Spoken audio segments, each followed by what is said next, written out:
Hello प्यारे बच्चों, आज की इस वीडियो में देखेंगे 8th ग्रेड अभ्यास पुस्तिका सत्र आपका 2025-26 की आपकी न्यू वर्क बुक है।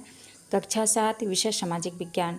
तो प्यारे बच्चों, आपको जो है इस वीडियो में लास्ट तक बने रहना है, जिससे कि आपको सभी प्रश्नों के जो है संपूर्ण सॉल्यूशन आपको मिल सके।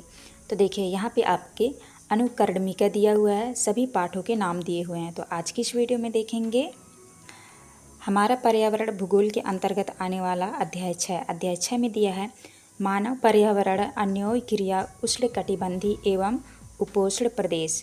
तो चलिए क्वेश्चन की ओर चलते हैं। देखिए, अध्याय 6 में आपका दिया है मानव पर्यावरण अन्योन्य क्रिया उष्णकटिबंधीय एवं उपोष्ण प्रदेश।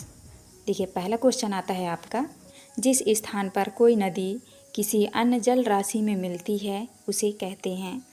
तो देखिए, ऑप्शन नंबर पहले में दिया है तटबंध, दूसरे में है विसर्प, तीसरे में मुहाना और चौथे में है डेल्टा। तो अन्य जल राशि में मिलती है उसे क्या कहते हैं? तो आपको उत्तर लगा देना है सी नंबर मुहाना। इसके बाद नेक्स्ट आता है आपका क्वेश्चन नंबर दूसरा। क्वेश्चन नंबर दूसरा में है, देखिए क्वेश्चन नंबर दूसरा में है गंगा के मैदान में बसा शहर है। ऑप्शन नंबर पहले में है जबलपुर, वाराणसी, जयपुर या चंडीगढ़। तो आपका राइट आंसर हो जाएगा बी नंबर वाराणसी। तो आप इस तरह से कर लीजिएगा। इसके बाद नेक्स्ट आता है आपका क्वेश्चन नंबर 3। देखिए, क्वेश्चन नंबर 3 में है खड़ी ढलानों पर समतल सतहों में वेदिकाओं का निर्माण किया जाता है। देखिए, ऑप्शन नंबर पहले में है सिंचाई करने के लिए, दूसरे में है उद्योग लगाने के लिए, घर बनाने के लिए या फिर कृषि करने के लिए। तो आपका राइट आंसर हो जाएगा डी नंबर कृषि करने के लिए। तो आप इस तरह से यहाँ पे लिख लीजिएगा। इसके बाद नेक्स्ट आता है आपका क्वेश्चन नंबर 4। क्वेश्चन नंबर 4 में है जनसंख्या घनत्व से आशय है। देखिए, पहले ऑप्शन में दिया है एक विशेष क्षेत्र में बसे हुए लोग, 1 वर्ग किलोमीटर क्षेत्र में बसे लोग, या फिर अधिक जनसंख्या वाले क्षेत्र या शहरी क्षेत्र में बसे हुए लोग। तो आपका राइट आंसर हो जाएगा बी नंबर 1 वर्ग किलोमीटर क्षेत्र में बसे हुए लोग। तो आप इस तरह से यहाँ पे लिख लीजिएगा। इसके बाद नेक्स्ट आता है आपका क्वेश्चन नंबर 5।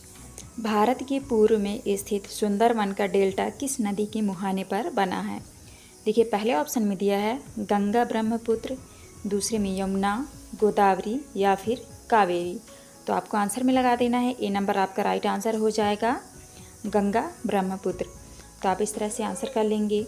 इसके बाद देखिए, नेक्स्ट आता है आपका रिक्त स्थान वाला क्वेश्चन। यहाँ पे आपके रिक्त स्थान वाले क्वेश्चन स्टार्ट हो जाते हैं।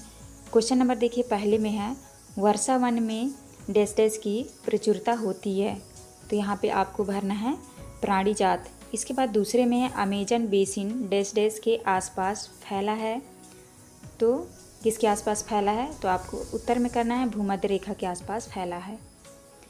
इसके बाद तीसरे में है ब्रोमीलाइड एक विशेष प्रकार का पौधा है जो अपनी पत्तियों में जल को संचित करता है। तो यहाँ पे आपको भरना है ब्रोमीलाइड।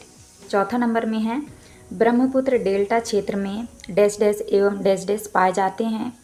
तो देखिए, यहाँ पे आपको भरना है बंगाल टाइगर एवं मगर पाए जाते हैं। तो आप इस तरह भरेंगे। इसके बाद नेक्स्ट आता है आपका क्वेश्चन नंबर 5वां। 5वां में वर्ष डैश डैश में ट्रांस अमेजन महामार्ग बनाया गया। तो किस सन में बनाया गया? तो आपको यहाँ पे भरना है 1970 में। इसके बाद देखिए, नेक्स्ट आते हैं आपके, देखिए नेक्स्ट क्वेश्चन है क्वेश्चन नंबर 7। 7 में है भूमध्य रेखीय प्रदेश किन अक्षांशों के मध्य स्थित है? आपको उत्तर में करना है भूमध्य रेखीय प्रदेश 10 डिग्री उत्तर से 10 डिग्री दक्षिण के मध्य स्थित है। अमेजन नदी इसी प्रदेश से होकर गुजरती है। आप इस तरह 7 के आंसर में करेंगे।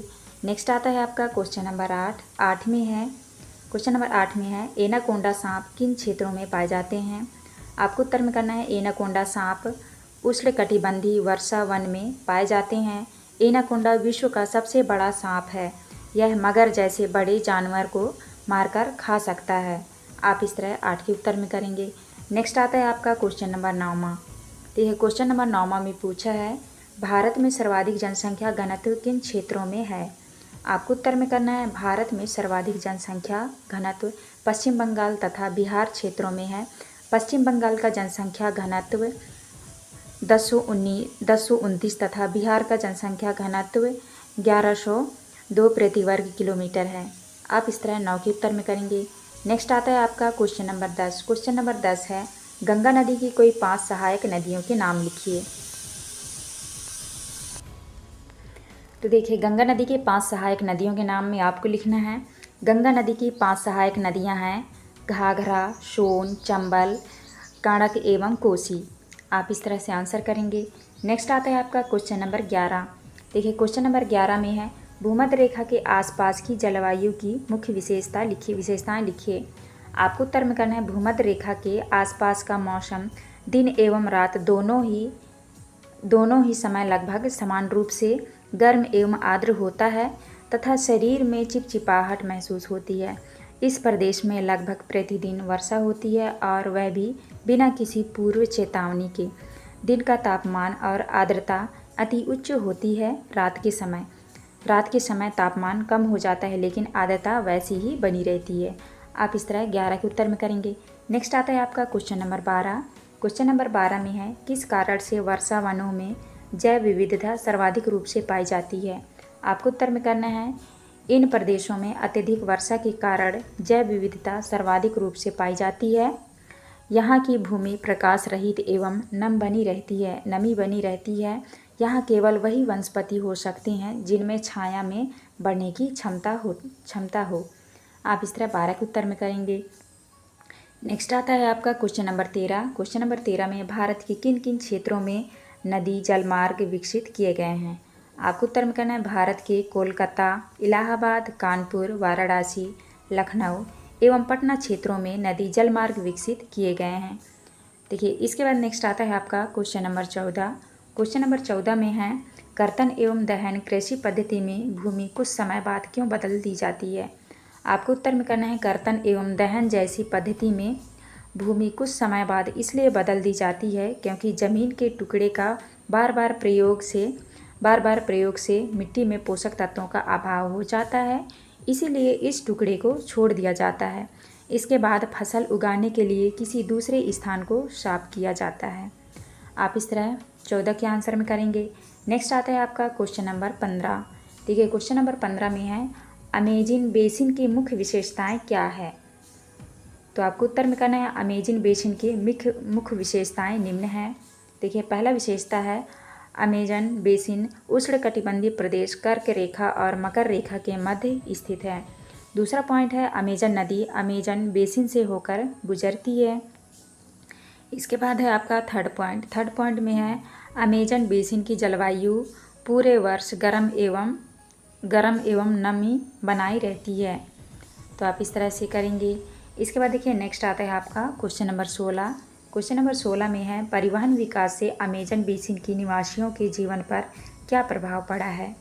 आपको उत्तर में करना है, परिवहन विकास की गतिविधियों के कारण अमेज़न निवासियों को मूल आबादी वाले क्षेत्र से बाहर निकालकर नए क्षेत्र में बसना पड़ा, जहां वे अपने पौराणिक तरीके से खेती करते रहें। इसके बाद नेक्स्ट आता है आपका क्वेश्चन नंबर 17 में है, गंगा ब्रह्मपुत्र के मैदानों में किस प्रकार की वनस्पतियां पाई जाती हैं। आपको उत्तर में करना है, गंगा ब्रह्मपुत्र के मैदान में सागवान, शाखू एवं पीपल के साथ उष्णकटिबंधीय पर्णपाती वनस्पति पाई जाती है। आप इस तरह 17 के आंसर में करेंगे।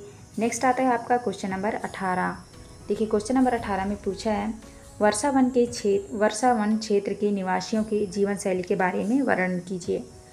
उत्तर में करना है, वर्षा वन के लोग छोटे से क्षेत्र में वन के कुछ वृक्षों को काटकर अपने भोजन के लिए फसल उगाते हैं।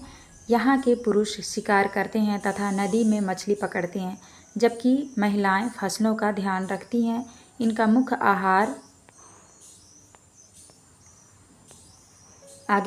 मुख्य आहार मेनियोक है, जिसे कछवा भी कहते हैं, तथा यह आलू की तरह ज़मीन के अंदर पैदा होता है। इनके घर मधुमक्खी के छत्ते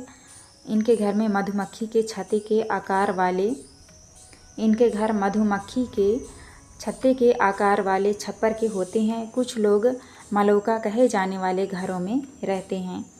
आप इस तरह से 18 के आंसर में करेंगे। नेक्स्ट आता है आपका क्वेश्चन नंबर 19।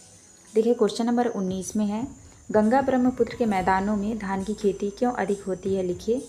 आपको उत्तर में करना है, देखिए आपको 19 के उत्तर में करना है, गंगा ब्रह्मपुत्र के मैदानों में धान की खेती इसलिए अधिक होती है क्योंकि यहाँ फसल उगाने के लिए समतल भूमि उपलब्ध है, पर्याप्त जल एवं अधिक वर्षा होती है। आप इस तरह 19 के उत्तर में करेंगे। नेक्स्ट आता है आपका क्वेश्चन नंबर 20।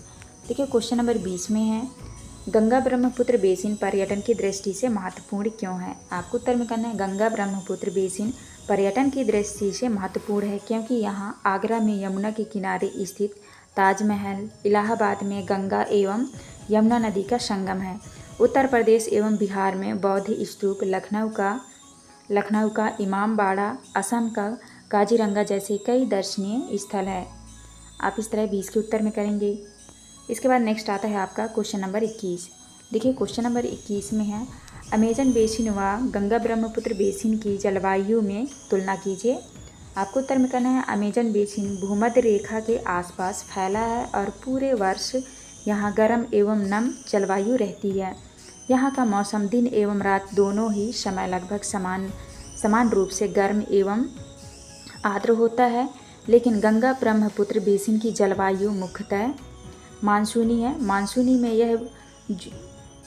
मानसून में मध्य जून से मध्य सितंबर के बीच वर्षा होती है। ग्रीष्म ऋतु में गर्मी एवं शीत ऋतु में ठंड होती है। आप इस तरह 21 के उत्तर में करेंगे। तो प्यारे बच्चों, यहाँ पे जो है हमारी वीडियो कंप्लीट होती है। आपको हमारी वीडियो अच्छी लगी हो प्लीज़ हमारे चैनल को लाइक एंड सब्सक्राइब करिएगा, जिससे कि आने वाली हर एक वीडियो की नोटिफिकेशन जो है आपको मिल सके। तो चलिए मिलते हैं अब नेक्स्ट वीडियो में।